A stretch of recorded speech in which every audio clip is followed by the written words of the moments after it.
ബോബി ചെമ്മണ്ണൂരിന് അല്പസമയം മുൻപാണ് ഹൈക്കോടതിയിൽ നിന്ന് മുൻകൂർ ജാമ്യം കിട്ടിയത്. ഹണി റോസ നൽകിയ പരാതിയിൽ ലൈംഗികമായി അധിക്ഷേപിച്ചു എന്ന് ഹണി റോസ നൽകിയ പരാതിയിൽ മുൻകൂർ ജാമ്യം ഹൈക്കോടതി അനുവദിച്ചു. പക്ഷേ ജയിലിൽ എന്തൊക്കെയോ നടക്കുന്നു. ബോബി ചെമ്മണ്ണൂർ ജയിലിന് പുറത്തേക്ക് ഇറങ്ങാൻ സമ്മതിക്കുന്നില്ല. അവിടെ എന്തോ പ്രശ്നം നടക്കുന്നുണ്ട്. നമുക്ക് അമലുണ്ട് കൊച്ചിയിൽ നിന്ന്, അമലിനോട് ചോദിക്കാം. യെസ് അമൽ, ഗുഡ് ഈവനിങ്. എന്തായാലും ഇപ്പോൾ ലഭിക്കുന്ന വിവരം അനുസരിച്ച് ഇപ്പോഴുള്ള വ്യവസ്ഥയിൽ ജാമ്യം നടപ്പാക്കേണ്ടതില്ല എന്നതാണോ ബോബി ചെമ്മണ്ണൂരിന്റെ നിലപാട്? എന്തുകൊണ്ട് ഈ ബോണ്ടിൽ ഒപ്പിടുന്നില്ല എന്നതാണ് വിശദീകരണം.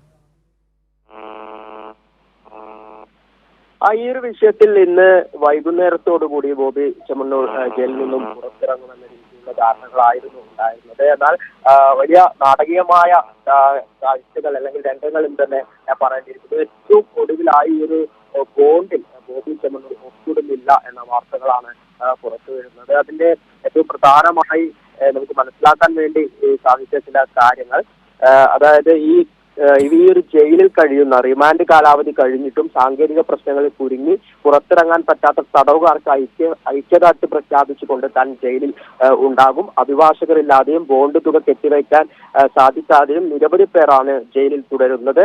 ഇവർ പുറത്തിറങ്ങും വരെ താനും കാക്കനാട് ജയിലിൽ തുടരും എന്ന രീതിയിലാണ് ബോബി ചെമ്മണ്ണൂർ അഭിഭാഷകർ വഴി അറിയിച്ചിട്ടുള്ളത്. ഇതിനാലാണ് അദ്ദേഹം ആ ഒരു ബോണ്ടിൽ ഒപ്പിടാത്ത കാര്യങ്ങളാണ് നിലവിൽ പുറത്തു വരുന്നത്. എന്ത് തന്നെയായാലും ഈ ഒരു കാര്യം, അതായത് ബോബിയുടെ നിസ്സഹകരണം ജയിൽ അധികൃതർ നാളെ കോടതിയെ അറിയിക്കുമെന്നാണ് മനസ്സിലാക്കുന്നത്. ഇതിന്റെ ബാക്കി നടപടികൾ എങ്ങനെയൊക്കെ ആയിരിക്കുന്നത് നാളെ നമുക്ക് വ്യക്തമാകുന്ന ഒരു സാഹചര്യമാണ് ഉള്ളത്. എന്ത് തന്നെയായാലും ഇന്ന് ബോബി ചെമ്മണ്ണൂർ ജയിലിൽ നിന്നും പുറത്തിറങ്ങില്ല. ഇദ്ദേഹം പുറത്തിറങ്ങുന്നത് അല്ലെങ്കിൽ ഇദ്ദേഹം പുറത്തിറങ്ങുന്ന ആ ഒരു സമയം ഇദ്ദേഹത്തെ സ്വീകരിക്കാൻ വേണ്ടി നിരവധി പേർ ആ കാക്കനാട് ജില്ലാ ജയിലിന് മുൻവശത്ത് ഉണ്ടായിരുന്നു. അവർ പൂമാലകളൊക്കെയായി ബോബി ചെമ്മണ്ണൂരിനെ പുറത്ത് ഇറക്കുവാനുള്ള ഒരു തയ്യാറെടുപ്പിലായിരുന്നു ഉണ്ടായിരുന്നത്. ആ ഒരു സമയത്താണ് ഇദ്ദേഹം ഇത്തരത്തിലുള്ള ഒരു നിലപാട് പുറത്ത് എടുത്തത്. എന്നാൽ ഇതിന് പിന്നിൽ മറ്റെന്തെങ്കിലും കാര്യങ്ങൾ ഉണ്ടോ, അല്ലെങ്കിൽ വ്യക്തമായ വല്ല പ്ലാനിങ്ങുകളും ഉണ്ടോ, അത്തരം കാര്യങ്ങളൊന്നും നിലവിൽ വ്യക്തമല്ല. എന്ത് തന്നെയാലും ഇതുമായി ബന്ധപ്പെട്ട കൂടുതൽ വിവരങ്ങൾ നാളെയോടുകൂടി നമുക്ക് മനസ്സിലാക്കാൻ വേണ്ടി സാധിക്കുമെന്നാണ് മനസ്സിലാക്കുന്നത്. കാവ്യ, നഷ്ടപ്പെട്ട ഇമേജ് ഏതെങ്കിലും തരത്തിൽ വീണ്ടെടുക്കാനുള്ള ഒരു ശ്രമം, കേസ് വഴിതിരിച്ച് വിട്ട് ഈ ബോണ്ടിൽ ഒപ്പിടാൻ സമ്മതിക്കുന്നില്ല. അതായത് ജയിലിൽ ഇത്തരത്തിൽ ബോണ്ടിൽ ഒപ്പിടാൻ കഴിയാതെ, ബോണ്ടിനുള്ള പൈസ കെട്ടിവെക്കാൻ കഴിയാതെ ജയിലിൽ തുടരുന്ന ആളുകളോട് ഐക്യദാർഢ്യം പ്രഖ്യാപിച്ച് താൻ ജയിലിൽ തുടരുന്നു എന്നാണ് അമൽ പറഞ്ഞതിൽ നിന്ന് നമ്മളത് മനസ്സിലാക്കി. തുടരുന്നുണ്ടെങ്കിൽ ഇപ്പോൾ ഈ ഇങ്ങനെ ഒരു തീരുമാനം എടുത്തതുമായി ബന്ധപ്പെട്ട് ബോബി ചെമ്മണ്ണൂർ ഔദ്യോഗികമായി ഉദ്യോഗസ്ഥരെ അറിയിച്ചിട്ടുണ്ടോ? അങ്ങനെയെങ്കിൽ ഇനിയുള്ള തീരുമാനങ്ങൾ എന്തായിരിക്കും വരാനിരിക്കുന്നത്?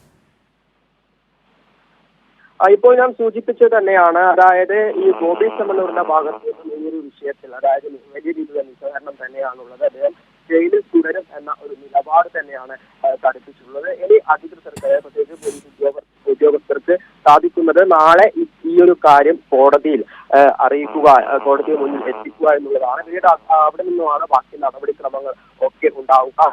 അതാണ് ഞാൻ നേരത്തെ വ്യക്തമാക്കിയിട്ടുണ്ടായിരുന്നത്. നാളെ ഈ ഒരു വിഷയവുമായി ബന്ധപ്പെട്ട് കൂടുതൽ നടപടിക്രമങ്ങൾ എന്താണെന്ന് നമുക്ക് മനസ്സിലാക്കാൻ വേണ്ടി സാധിക്കും. ഇന്ന് ഏകദേശം ഒരു 4 മണിയോടുകൂടി അദ്ദേഹം പുറത്തിറങ്ങും എന്ന രീതിയിലുള്ള വിവരങ്ങളായിരുന്നു ലഭിച്ചിട്ടുണ്ടായിരുന്നു. മണിക്കൂറുകളോളം അവിടെ കാത്തു നിൽക്കേണ്ടി വന്നു. പക്ഷേ ഏറ്റവും ഒടുവിലായാണ് ഇത്തരത്തിലൊരു നിസ്സഹകരണം അദ്ദേഹത്തിന്റെ ഭാഗത്തു നിന്നും ഉണ്ടായ ഒരു ബോണ്ടിൽ ബോബി ചെമ്മണ്ണൂർ ഒപ്പിടുന്നില്ല എന്ന രീതിയിലുള്ള വാർത്തകൾ പുറത്തു വന്നത്. എന്ത് തന്നെയായാലും ഇതിന്റെ കൂടുതൽ വിവരങ്ങൾ നാളെ കോടതിയിൽ ഇക്കാര്യം അറിയിക്കുന്നതോടുകൂടി കൂടുതൽ നടപടിക്രമങ്ങൾ എന്തായിരിക്കുമെന്ന കാര്യം മനസ്സിലാക്കാൻ വേണ്ടി സാധിക്കും.